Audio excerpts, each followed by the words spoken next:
Good morning all, welcome back to life in a frame. আজ হলো বুধবার আর একটা দিন অফিস, তাই মনে তো একটু হলেও ফুর্তি তো রয়েছে।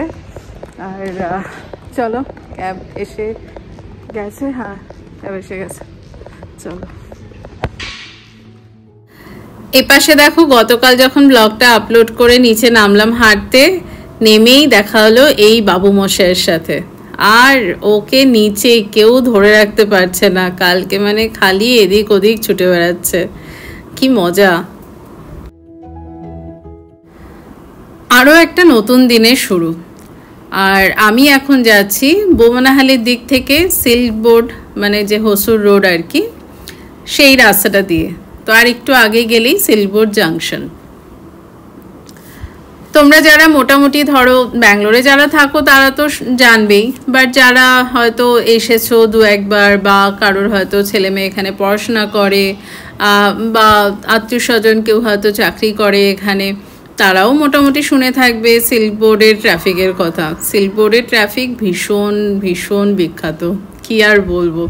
মানে এখন তো এই ফ্লাইওভার এগুলো রয়েছে বলে বেশ অনেকটাই কম, কিন্তু আমরা যখন মোটামুটি কলেজে পড়তাম তখন কিন্তু ব্যাঙ্গালোরের ট্রাফিক নিয়ে এত আলোচনা থাকতো না, কিন্তু তাও এই যে হসুর রোডের এই যে জাংশনটা, এর ট্রাফিক নিয়ে মোটামুটি একটা চর্চা তখনও শুনতাম। তো বাট সেটা এখন অনেকটাই কমেছে, তবুও সন্ধেবেলা যখন পিক টাইম থাকে, মানে ধরো যে সময়টা অভিজিৎ অফিস থেকে ফেরে, ওরা কিন্তু বেশ ভালো রকমেরই ফেস করে। আমি একটু সকাল সকাল যাই, আবার বিকেল বিকেল চলে আসি, তাই অতটা বুঝতে পারি না। আর আমার তলা দিয়ে যেতেও লাগে না, আমি ফ্লাইওভারটা ইউজ করি, বাট অভিজিৎকে নিচ দিয়েই যেতে হয়। তো সেই কারণে ও একটু বেশি ব্যাপারটাকে ফেস করে। আচ্ছা, দেখতে দেখতে কমেন্ট করে জানাও তো তোমরা এই গরমে সুস্থ থাকার জন্য কে কি উপায় অবলম্বন করছো। সে মানে খাওয়া দাওয়া বলো বা যাই হোক, মানে সুস্থ থাকার জন্য কি করছো তোমরা।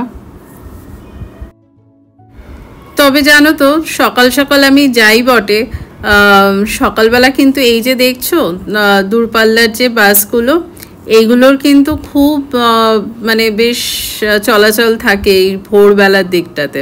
তার কারণ হচ্ছে ব্যাঙ্গালোরে মোটামুটি কাছাকাছি জায়গা থেকে অনেকেই রয়েছে যারা চাকরি করে, পড়াশোনা করে, তারা প্রত্যেক উইকেন্ডেই অলমোস্ট বাড়ি চলে যায়।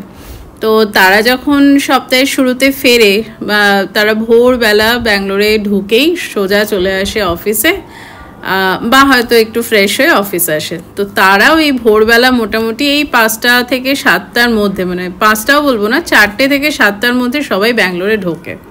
তো এই টাইমটাতে এখানটা এই দূরপাল্লা বাসগুলো ভীষণ একটা ট্রাফিক থাকেই।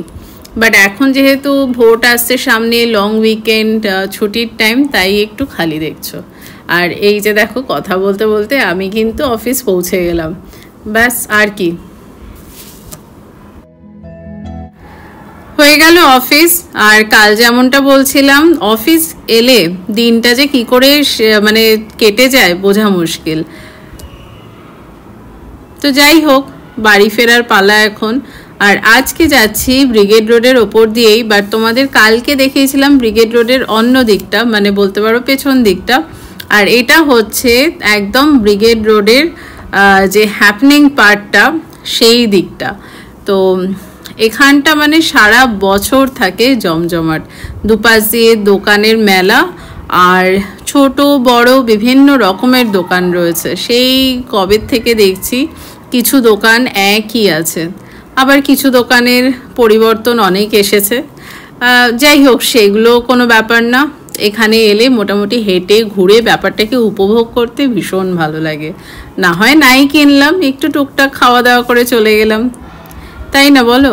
কেনাটা তো জরুরি নয়। ব্রিগেড রোড তোমাদেরকে দেখানোর পর চোখটা একটু লেগে গেছিলো, আর চোখ খুলেই দেখছি এখান দিয়ে দেখো মানে ভোটের ভাইব আর কি যাকে বলে। আর তো মাঝখানে একটা দিন, পরশু দিন ভোট। তোমাদের সাথে ইচ্ছে আছে শেয়ার করার এখানকার ব্যবস্থাপনা কীরকম কি থাকে। এসে গেছি বাড়ি, আর একটা দিন, সেটাই অফিসে মানে সবার মাথায় ঘুরছে যে আর একটা দিন, যাই হোক। তো এই আজকে না কালকে বোধহয়, না কালকে বাজার আনিয়েছিলাম, সেটাতে এই লঙ্কা আনিয়েছিলাম একটু। তো এখন আজকে এই লঙ্কার ভাজি খাবো। মা হচ্ছে এক্সপার্ট বেগুনি বানাতে, তাই মাকেই বলছি একটুখানি এটা বানাতে, চা দিয়ে খাবো। অভিজিৎ তো শুনে এক্সাইটেড, ভাজি খাবে। এই যে রয়ের হাতে তুলে দিচ্ছে। হ্যাঁ সবগুলো করবো না কি? হ্যাঁ করো, ডুবো এসে খাবে তো। এই যে এরম লঙ্কা, এগুলো এই বেসনে ডুবিয়ে যেমন করে এই প্লেনই করা হচ্ছে। তার অনেকে আর কি, এখানে না বাট আমি নর্থে খেয়েছি যে ভেতরে আলাদা করে আরেকটা স্টাফিং দিয়ে, অনেকে আবার আম ঠাম দিয়েও করে, মানে কাঁচা আমের কুচি দিয়ে পুর বানিয়ে সেটাও করে। সেটা করছি না, তার এখন সময় নেই, জোগাড়ও নেই। প্লেন এমনি বেগুনির মতনই বেসন দিয়ে ভেজে খাওয়া হবে। চলো, এই যে এখানে এক্সপার্ট হাত পড়ে গেছে। এ বাবা, বড় বড় জায়গা নিয়ে ভালো হতো।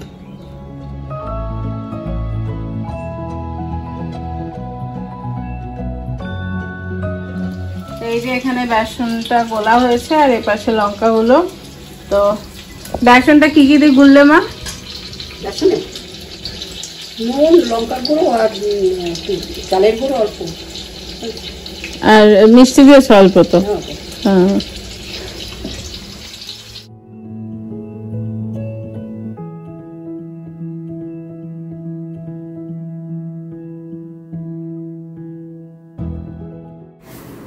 ফাইনালি চায়ের টা রেডি আমাদের। দেখা যাক, একটু হালকা তো ঝাল হবেই মনে হচ্ছে, বাট ভালোই লাগবে। কেমন খেলে গো? একটু ঝাল ঝাল ছিল, একটু না ভালোই ঝাল। খাওয়া দাওয়া হয়ে গেছে, মাও রেডি হয়ে গেছে, মা যাবে বান্ধবীর সাথে হাঁটতে।